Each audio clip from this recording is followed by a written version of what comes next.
మత మార్పిడిలకు ప్రధాన కారణం పేదరికమని సామాజిక కార్యక్రమాల ద్వారా నిరుపేదలను ఆదుకుంటే వారు హిందుత్వంలోనే కొనసాగుతారని దత్త విజయానంద తీర్థస్వామి అన్నారు. మత మార్పిడిలకు ప్రధాన కారణం పేదరికమని సామాజిక కార్యక్రమాల ద్వారా నిరుపేదలను ఆదుకుంటే వారు హిందుత్వంలోనే కొనసాగుతారని దత్త విజయానంద తీర్థస్వామి అన్నారు. దత్త విజయానంద తీర్థస్వామి బంటుమిల్లి శ్రీ వెంకటేశ్వర స్వామి దేవస్థానంలో పూజా కార్యక్రమాలు నిర్వహించారు. అనంతరం భక్తులకు ఆయన అనుగ్రహ భాషణం చేశారు. గోవింద నామ స్మరణం చేస్తే భక్తులకు కష్టాలే దరిచేరవన్నారు. మత మార్పిడిలకు ప్రధాన కారణం పేదరికమని కనుక మాధవ సేవే మానవ సేవ అని గుర్తు తెరిగి దేవస్థానం తరపున కూడా సామాజిక కార్యక్రమాలు చేస్తూ అటువంటి నిరుపేదలను ఆదుకుంటే వారు కూడా హిందుత్వంలోనే ఉంటూ స్వామికి సేవ చేసుకుంటూ ఉంటారని ఈ సందర్భంగా ఆయన అన్నారు. ఈ కార్యక్రమంలో శ్రీ వెంకటేశ్వర స్వామి ఆలయ దేవస్థానం ధర్మకర్త మండలి సభ్యులు భక్తులు తదితరులు పాల్గొన్నారు. 16లో విశేషంగా కార్యక్రమాలన్నీ కూడా అప్పుడు జరిగాయి. ఆ రోజులన్నీ ఇప్పుడు నాకు మళ్ళీ గుర్తొస్తున్నాయి. మళ్ళీ ఈరోజు ఈ మాఘమాసంలో హరిబాబు గారి ధర్మపత్ని వారి కుటుంబం వారు అందరూ కూడా స్వామిజీ ఇక్కడికి రావాలి అని నిన్న అంగినపూడి వచ్చి ఆహ్వానం చేయటం, నా ప్రసాద్ గారు విశేషంగా ఆయన సేవ వాసు ఆయన సేవ ఇప్పుడు మర్చిపోలేము. అంగినపూడికి కానీ మచిలీపట్నానికి కానీ మైసూరు వాలంటీర్స్ని తయారు చేయడంలో కానీ ఆయన సేవ అనన్యమైన సేవ. ఆయన కూడా నిన్న వచ్చి పిలవటం, సరే ముందు ఇక్కడికి వచ్చే కార్యక్రమం లేకపోయినా కూడా మీరందరూ పిలుస్తూ ఉన్నారు, వెంకటేశ్వర స్వామి పిలుస్తున్నారని చెప్పి ఈరోజు ఇక్కడికి పరిగెత్తుకుంటూ వచ్చాను. బంటు మీదకి మేమందరినీ కూడా ఈ క్షేత్రంలో చూడటం సంతోషం. మీరందరూ ఈ క్షేత్రానికి వచ్చి సేవ చేసుకుంటూ ఉండండి. పేరులోనే ఉన్నట్టుగా బంటు అంటే ఎవరు? రామబంటు ఆంజనేయ. ఓటమి భయంతో మాజీ మంత్రి కొల్లు రవీంద్ర సంతి ప్రేలాపనలు పేరుతున్నాడని మాజీ మంత్రి మచిలీపట్నం ఎమ్మెల్యే పేర్ని నాని విమర్శించారు. ఓటమి భయంతో మాజీ మంత్రి కొల్లు రవీంద్ర సంధి ప్రేలాపనలు పేలుతున్నాడని మాజీ మంత్రి మచిలీపట్నం ఎమ్మెల్యే పేర్ని నాని విమర్శించారు. కనీసం విషయ పరిజ్ఞానం, ఇంగిత జ్ఞానం గాలి కొదిలేసి కొల్లు రవీంద్ర తనపై అసత్య ఆరోపణలు చేస్తున్నారని పేర్ని నాని ధ్వజమెత్తారు. తన తండ్రి దివంగత మాజీ మంత్రి పేర్ని కృష్ణమూర్తి తాను నియోజకవర్గానికి ఏమి చేశాం, అదే కొల్లు రవీంద్ర ఆయన మామ దివంగత మాజీ మంత్రి నడకుదిటి నరసింహారావు నియోజకవర్గానికి ఏం చేశారో ప్రజలకు తెలుసని పేర్ని నాని అన్నారు. గత వారం రోజులుగా మచిలీపట్నం నియోజకవర్గంలో జరుగుతున్న అభివృద్ధి పనులపై ప్రతిపక్ష టీడీపీ చేస్తున్న విమర్శలకు మాజీ మంత్రి ఎమ్మెల్యే పేర్ని నాని బదులిచ్చారు. గత టీడీపీ హయాంలో పొల్యూషన్ కంట్రోల్ బోర్డు ద్వారా రుణంగా తీసుకొచ్చిన నిధుల్లో 20 కోట్లను నేడు అభివృద్ధి పనులకు వెచ్చిస్తున్నారని టీడీపీ నేత మాజీ మంత్రి కొల్లు రవీంద్ర ఆరోపించారు. దీనిపై ఆర్ఎన్బి అతిథి గృహంలో మీడియా సమావేశం నిర్వహించిన పేర్ని నాని ముడా నిధులతోనే అభివృద్ధి పనులు చేస్తున్నామన్నారు. అయితే తన కుమారుడు పేర్ని కిట్టు విజ్ఞప్తి మేరకు సీఎం జగన్ ఆ నిధుల బదలాయింపుకు ప్రత్యేక అనుమతులు ఇచ్చారన్నారు. నాడు అప్పుగా తెచ్చిన నిధులను కైంకర్యం చేసిన ఘనత గత పాలకులదేనన్నారు. కేవలం పోర్టు శంకుస్థాపనకే 8 కోట్లు ఖర్చు చూపి కైంకర్యం చేశారని పేర్ని నాని ఆరోపించారు. నియోజకవర్గంలో పేర్ని కుటుంబం పేద వర్గాలకు ఇచ్చిన నివేశన స్థలాలు కొల్లు రవీంద్ర మరియు ఆయన మామ హయాంలో సెంటు స్థలమైన పేదవారికి ఇచ్చారా అంటూ ఆయన ప్రశ్నించారు. ముడా సంస్థ ఏర్పాటు ద్వారా పోర్టు పేరుతో 22 గ్రామాలకు చెందిన 33,000 ఎకరాల భూమిని దోచుకుందామని కొల్లు రవీంద్ర ప్రయత్నించలేదా అంటూ పేర్ని నాని ప్రశ్నించారు. 2025 ఫిబ్రవరి నాటికి మచిలీపట్నం పోర్టుకు షిప్పు వచ్చే పరిస్థితి ఉందని ఆయన పేర్కొంటూ శరవేగంగా జరిగే అభివృద్ధి చూసి ఓర్వలేక టీడీపీ ఆరోపణలు చేస్తోందన్నారు. దొంగ శంకుస్థాపన పేరుతో ముస్లింలకి, షియాలకి, కాపులకి, ఆ కులానికి, ఈ కులానికి అందరికీ శంకుస్థాపన చేస్తామని చెప్పని బోర్డులు కొడతాం అనుకున్నావా? అది దొంగ నాటకం అంటే. నీ కుటుంబం గురించి నాకు అనవసరం. నువ్వైతే పచ్చి దొంగ నాటకాలు, పచ్చి అబద్ధాలు కోరివి. నీ కుటుంబం గురించి నేను మాట్లాడను, తప్పది, సంస్కారం కాదు. పేర్ని కృష్ణమూర్తి గారు గురించి నువ్వు మాట్లాడే అర్హత నీకుందా అసలు? ఒక్కరోజన్నా పేర్ని కృష్ణమూర్తి గారు లాగా బతికి చూపించు ఒకసారి జనం కోసం. ఈయనంటా చెప్తాడు, సముద్ర తీర ప్రాంతాల్లో గ్రామాల్లో రైతులారా మనం ఇచ్చేస్తాం పట్టాలంట.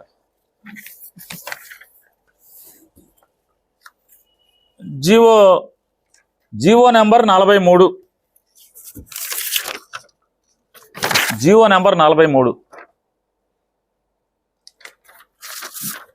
31 జనవరి 2017లో వచ్చిన జీవో ఇది. మంత్రి మనోడు దొంగ అంటారా, దగాకూర అంటారా, ఏమంటారో తెలియదు మాట్లాడుతున్నాడు. 2017లో జీవో ఎంఎస్ నంబర్ 43 6,653.91 ఒక బిట్ గాను, 2,360 ఎకరాలు ఒక బిట్ గాను. ఈ గ్రామాలన్నీ ఎక్కడ అయ్యాయంటే ఇదిగో సర్వే నెంబర్తో సహా ఈ కట్ట మొత్తం దగ్గర 3,000 ఎకరాలు పోర్టుకి హ్యాండ్ ఓవర్ చేసేసాడు ఈ ప్రబుద్ధుడు. ఓటు హక్కును ప్రతి ఒక్కరూ సద్వినియోగం చేసుకోవాలని ఓటర్లను చైతన్యపరుస్తూ రాష్ట్ర ఎన్నికల సంఘం ఆదేశాలతో పెడనపట్నంలో ర్యాలీ నిర్వహించారు. మున్సిపల్ కార్యాలయం నుండి ప్రారంభమైన ఈ ర్యాలీ బంటుమిల్లి రోడ్డు సెంటర్ వరకు కొనసాగింది. ఓటర్లను చైతన్యపరుస్తూ ఓటు హక్కును ప్రతి ఒక్కరూ సద్వినియోగం చేసుకోవాలని, యువతరం ఓటు ప్రగతికి మెట్లు అంటూ పెద్ద ఎత్తున నినాదాలు చేశారు. ఈ ర్యాలీలో తహసీల్దార్ రాంబాబు, ఇన్ఛార్జ్ కమిషనర్ యేసుబాబు, ఎన్నికల సంఘం డిప్యూటీ తహసీల్దార్ కల్పన, ఆర్ఐ మణికుమార్, మెప్మా టీఎంసీ భోగేశ్వరరావు, ఆర్పీలు తదితరులు పాల్గొన్నారు. సాయుధ పోలీసు బలగాలు సమిష్టి విధులతో ప్రజలకు మెరుగైన సేవలు అందించాలని Eluru range IGP GVG Ashok Kumar సూచించారు. సాయుధ పోలీసు బలగాలు సమిష్టి విధులతో ప్రజలకు మెరుగైన సేవలు అందించాలని Eluru range IGP GVG Ashok Kumar సూచించారు. జిల్లా సాయుధ పోలీసు బలగాలకు 2 వారాలు నిర్వహించిన మొబిలైజేషన్ కార్యక్రమం ముగిసింది. పోలీసు పరేడ్ మైదానంలో నిర్వహించిన డిమొబిలైజేషన్ ముగింపు కార్యక్రమంలో Eluru range inspector general of police Shri GVG Ashok Kumar ముఖ్య అతిథిగా పాల్గొన్నారు. ఐజీపీతో పాటు జిల్లా SP Adnan, additional SP admin G Venkateswara Rao, additional SP AR SVD Prasad, ఇతర పోలీసు అధికారులు పాల్గొన్నారు. ఈ సందర్భంగా ఐజీపీ మాట్లాడుతూ సివిల్ విభాగం తమ యొక్క విధుల పరంగా బయటకు కనిపిస్తుంది, కానీ ఆర్ముడ్ రిజర్వ్ భాగం ఎవరికీ కనపడకుండా విధి నిర్వహణలో కీలకంగా వ్యవహరిస్తుంది. ప్రమాదకరమైన వస్తువులను, వ్యక్తులకు భద్రత కల్పించడం, కీలక బందోబస్తు నిర్వహణలో ప్రముఖ పాత్ర పోషిస్తుంది. రానున్న ఎన్నికలు ప్రశాంతంగా జరిగేందుకు సిబ్బంది సిద్ధంగా ఉండాలన్నారు. చెక్ చేసుకోకుండా కూడా ఇన్సిడెంట్ జరుగుతుంటాయి. అటువంటి జరగకుండా చాలా జాగ్రత్తగా ఈ డ్రిల్స్, సేఫ్టీ డ్రిల్స్ అనేవి ప్రతిరోజు మనం పాటించాలి. ఎందుకంటే ఎప్పుడు మీరు వెపన్ని క్యారీ చేస్తూ ఉంటారు. సో ఈ మొబిలైజేషన్లో మీకు అన్ని వెపన్స్ ఇన్స్పెక్షన్, స్ట్రిప్పింగ్, అసెంబ్లింగ్ ఇవన్నీ మీరు నేర్చుకోవడం వల్ల మీరు ఒకసారి పర్ఫెక్ట్ అవుతారు. సో ఆ ట్రైనింగ్ ప్రభావం ఈరోజు నాకు కనిపించింది. మీరు చాలా చక్కగా చేశారు. తర్వాత మనకి ఒక 2 నెలల్లో మనకి ఎలక్షన్స్ రాబోతున్నాయి. పోలీస్ సిబ్బంది అన్నీ కూడా మనం చాలా కష్టపడి పనిచేయాలి.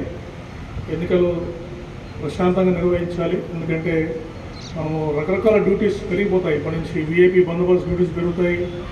తర్వాత లా అండ్ ఆర్డర్ ప్రాబ్లమ్స్ వస్తూ ఉంటాయి. సెక్యూరిటీ డ్యూటీస్ వేయాల్సి వస్తుంటుంది. ఎలక్షన్ కమిషన్ వారు చెప్పిన చెక్ పోస్టుల కోసం స్టాఫ్ డిప్లాయ్ అవుతారు. ఇట్లా రకరకాల డ్యూటీస్ మనకు విపరీతంగా పెరుగుతాయి ఈ 2 నెలలు.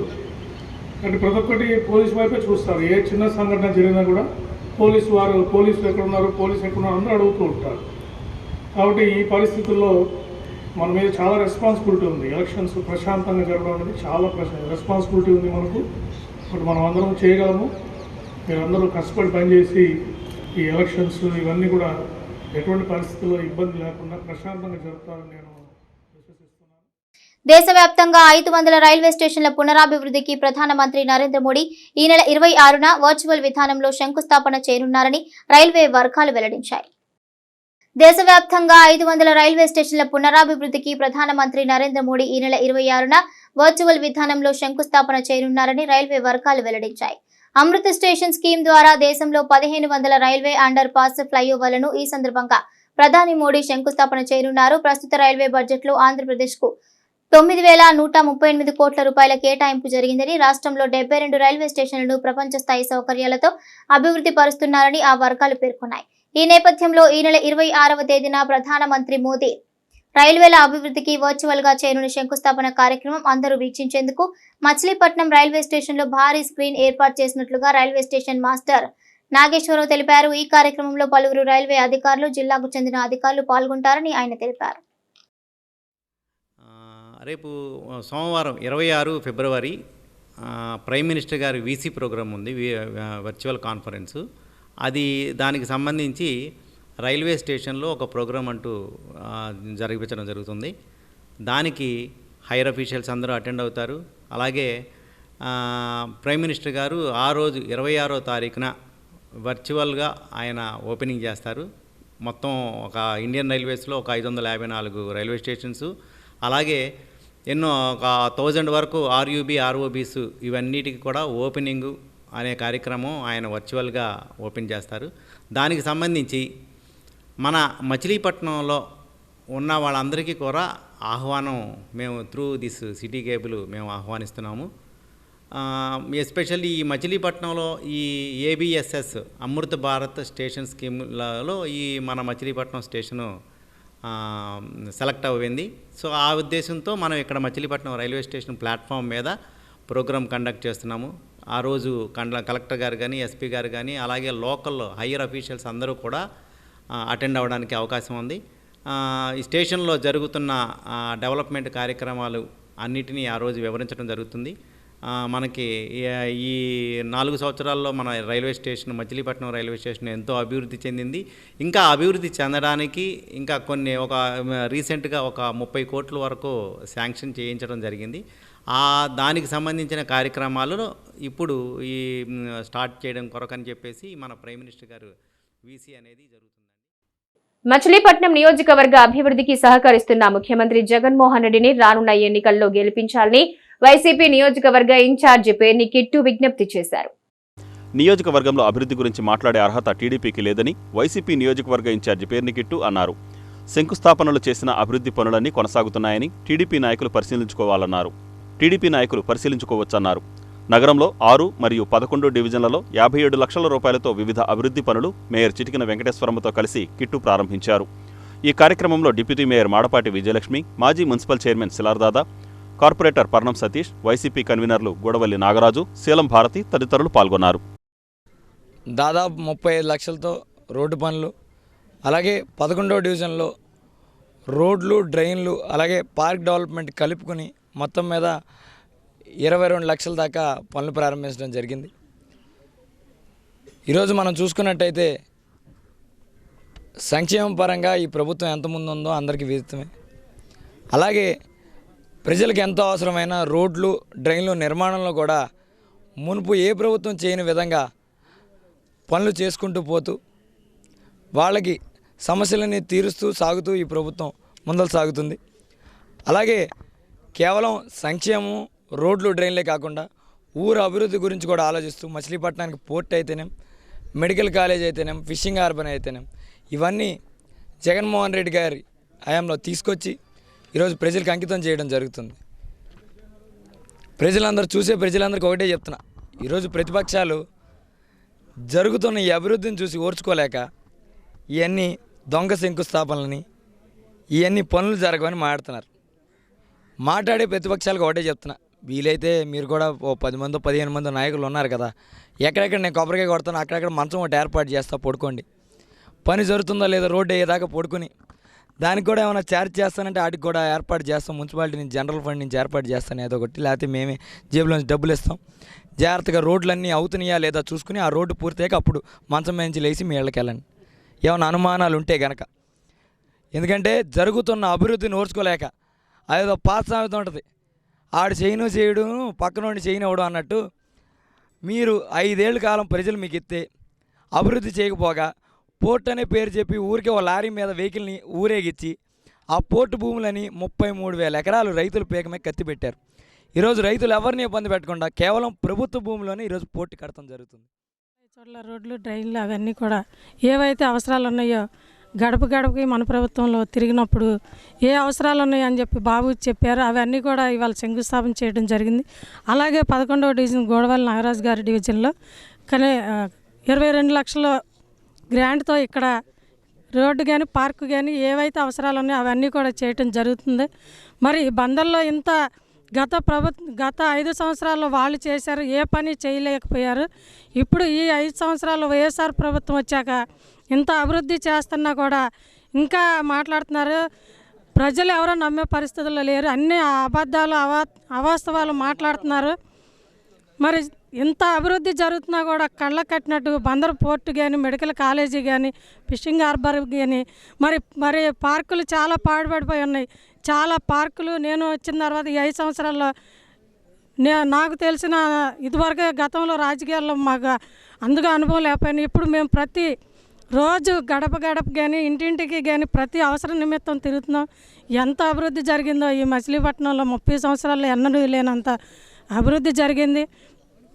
మరి ఇంత అభివృద్ధి జరిగినా కూడా ఇంకా సిగ్గు లేకుండా మాట్లాడుతున్నారు. వీళ్ళ మాటలు ఎవరో నమ్మే పరిస్థితుల్లో లేరు. ఇంత సిగ్గు లేకుండా మాట్లాడటానికి కూడా వాళ్ళకి వెనక ఆడకుండా మాట్లాడుతున్న పరిస్థితి. మరి ప్రజలు గమనిస్తున్నారు, చూస్తున్నారు అన్నీ కూడా లేకుండా అలా మాట్లాడుతాం వాళ్ళ విజ్ఞతకే వదిలేస్తూ. మరి ఇంత అభివృద్ధి జరిగిన వైఎస్ఆర్ ప్రభుత్వంలో జగన్మోహన్ రెడ్డి గారికి కానీ అలాగే పేర్ని కృష్ణమూర్తి గారు చేశారు. తర్వాత మళ్ళీ పేర్ని వెంకటరామయ్య గారు చేశారు. ఇప్పుడు మళ్ళీ మన బాబు 30 లక్షలతో రోడ్లు శంకుస్థాపనలా చేయటం జరిగింది. అదేవిధంగా 11వ వార్డు గోడవల్లి నాగరాజు గారు వారి వార్డులో కూడాను 22 లక్షల రూపాయలతో కూడా రోడ్లు డ్రైన్స్ శంకుస్థాపన మన యువనాయకులు కిట్టుబాబు గారి చేతుల మీదుగా కొబ్బరి కొట్టి ఇప్పుడు మనం ప్రారంభోత్సవం చేసుకున్నాం. జగన్మోహన్ రెడ్డి గారు ఏదైతే ఆయన ఒక ఆలోచనలు అభివృద్ధి బాట అటువంటిది వైఎస్ఆర్ పార్టీలోనే జరుగుతుంది. ఏదైతే ఆయన నవరత్నాలు ప్రారంభించిన తర్వాత ప్రతిదీ కూడా ప్రజలకి ఏదైతే సౌకర్యార్థం కావాలో ప్రజలకి ముందుగా అవసరం ఏముంటాయో అవన్నీ తీర్చడానికి ఈ యొక్క ప్రభుత్వం ముందుకు వస్తుంది. మళ్ళీ ఆ రీతిలో ఇవాళ డెవలప్మెంట్ జరుగుతుంటే చూడలేక ప్రతిపక్షాలు రకరకాలుగా మాట్లాడుతున్నారు. రోడ్లు కొబ్బరి కొట్టేస్తున్నారు, ఊరికి ఏదో ఎలక్షన్ ముందుకు కొడుతున్నారని చెప్పి మాట్లాడుతున్నారు. ఒకటే చెప్తున్నాం, ఏ రోడ్డు కూడా కాంట్రాక్టర్ ముందుకు వచ్చి పనులు కనుక ప్రారంభోత్సవం చేయకపోతే కొబ్బరిగా కొట్టే పని లేదని చెప్తున్నాం. కొబ్బరికాయ కొట్టంగానే పనులు ప్రారంభోత్సవం జరగాలి. పనులు ప్రారంభోత్సవం అయిన తర్వాత ఒక నెల రోజుల్లో ఆ యొక్క వీధిలో ఉన్నటువంటి ప్రతి ఒక్కళ్ళు కూడా ఏదైతే మనం శంకుస్థాపించామో అవన్నీ కూడా వాళ్ళకి అంకితం చేయాలంటే ఉద్దేశంతోనే మనం ఈ యొక్క కార్యక్రమం చేస్తున్నాం. మరి అటువంటి రీతిలో ఇవాళ ఈ బందరపట్నం రూపురేఖలు మారిపోతున్నాయి. ప్రతిదీ కూడా ఏదైతే మనం ఇవాళ బందరపట్నంలో